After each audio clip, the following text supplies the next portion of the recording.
Thank you. I'm Emily Evie French. I'm here on behalf of Common Cause Texas, and I am opposed to SB16. We certainly don't contest that only citizens can legally vote, but Chair Hughes said that we can quibble with the details, and y'all know I love to quibble with the details. One of my biggest worries is that the process for a voter who's been marked as a federal-only voter in the system under SB16. Once there's a suspicion that that voter is not a citizen, they'll be listed in the voter rolls with an F next to their name and only be able to vote in person. In Texas, we allow certain groups of people to vote by mail because they may have limited mobility, they may be out of their home county for long periods of time. These are the very people who cannot come into their county offices to show proof of citizenship. I would urge y'all to consider amendments to SB16 that would allow some voters to submit proof of citizenship over the internet or by mail at the very least.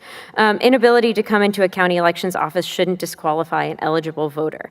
I'm also concerned that the bill does not adequately contemplate how people will show proof of citizenship at their county offices.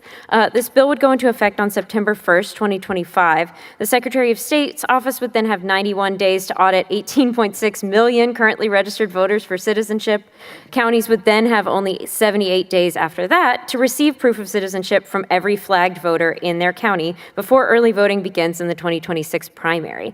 How much will it cost to retrofit every county voter registrar's office to process this proof in only 168 days? You'll need bigger spaces, more seating, an appointment system, a check-in system, and much more staff to request, verify, and process these documents. How much is that going to cost? Is that cost going to fall on the counties? And is it worth a multi-million-dollar price tag to have a system that is slightly better at citizenship checks than the one we already have in place?